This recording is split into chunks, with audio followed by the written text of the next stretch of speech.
Let's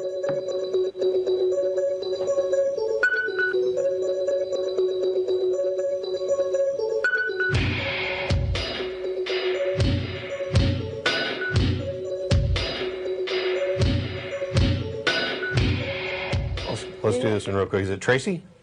Yeah. How you doing, Tracy? Okay. Do you have a question for us? I do. When we take the Bible, if you take it all the way back, All the way back I'm talking about all the way back before there was time. Did you know creationists and evolutionists agree on one thing? First of all, I don't agree with your premise that you can take it back to before there was time. Okay. Well, there was a singularity when they said that there was a point in time where there was nothing. That's what evolutionists said. You go back in time to a point where there was absolutely no molecules, no nothing, and all of a sudden there was a bang. No.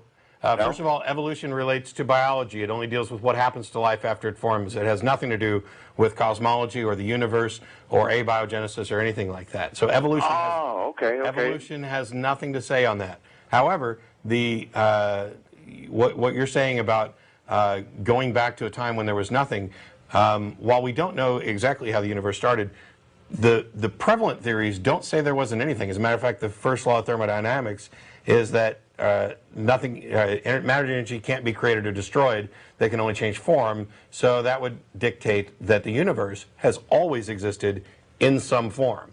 Now, can you give me a lowdown on the Big Bang Theory then? What is the Big Bang Theory in your mind? That's kind of what I was just doing. Basically, if you trace back, and the Big Bang has been confirmed, it's as much of a confirmed theory / fact as anything else you'll find. The cosmic background microwave radiation, which was predicted by the Big Bang Theory, has been measured, and it matches dot for dot. But 14.5 billion years ago or so, the math, we can't get back past the Planck time, which is a very tiny unit of time between the actual moment of the explosion, of the singularity, or the beginning of the expansion of the singularity. So we can't trace back any farther than that. So anything further back is speculation right now. I got you. I see your point. Okay. Now, physicists, and Tracy pointed this out the other day, physicists will often say that time began with the Big Bang. Yes, that's what they're talking about. That's the way I understood it from my school. Yeah. What they're talking about is that time in the sense of how the way Hawking says it is that because we can't talk about anything prior to the point of expansion, he says you might as well cut those things out of the theory. He's not saying that time didn't exist. He's saying there's really no point talking about it prior to the formation of the current incarnation of the universe. So time it's not that he's saying it didn't exist, he's simply saying it's not important until this universe forms.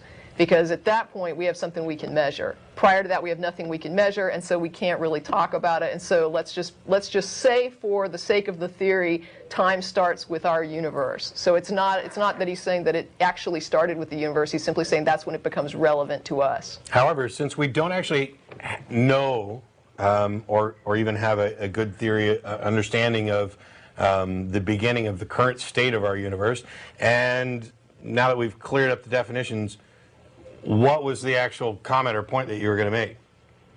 My point is simply this, and I'm sure you've heard it all before.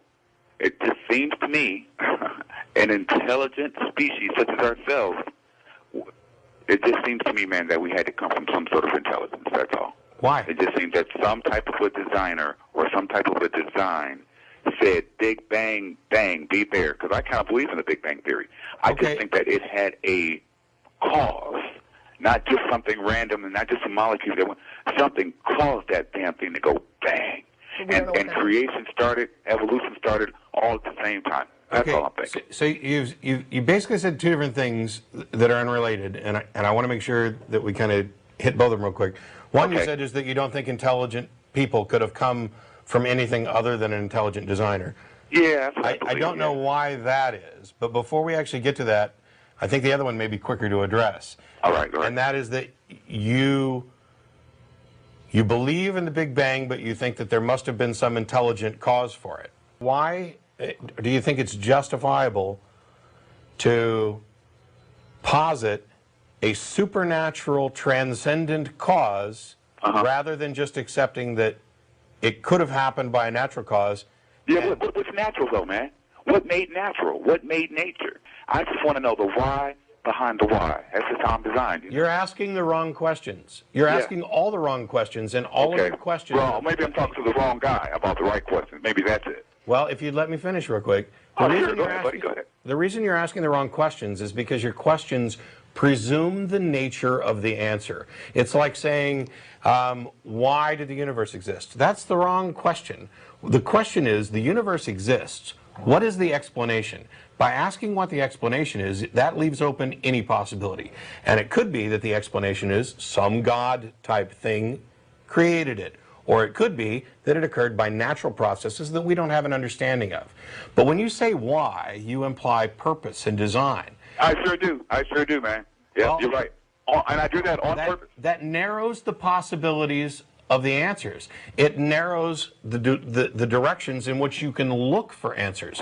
So basically, you're assuming the answer and then going looking for it. And when you don't find anything that's satisfying, you feel justified in presuming that your original presumption was correct. And that's not the way science works. That's not the way we learn or understand anything. And if we have no way of investigating and no way of understanding what happened prior to the Big Bang, then it's asinine to speculate about the cause, and it's incredibly asinine to make up, oh, it must have been an intelligence because that's what I'm most comfortable with. Man, you're not curious about how we got here. What do you mean? Man, come on. What do you mean? No, that's a question that the whole human race is asking. I never said I wasn't curious. Okay. I'm just saying that I'm not willing to narrow down the answer to why. All right, I'll put you on that. I'm open to any answer. Oh God, your mind is at least partially closed because you are narrowing the possible answers to only those that you're most comfortable with. That isn't science. It's not reason. It's not logic. It's not wisdom. It's fantasy. It's comfort. You're seeking the answer that you're most comfortable with. And I'm sorry, but that's not a path to truth.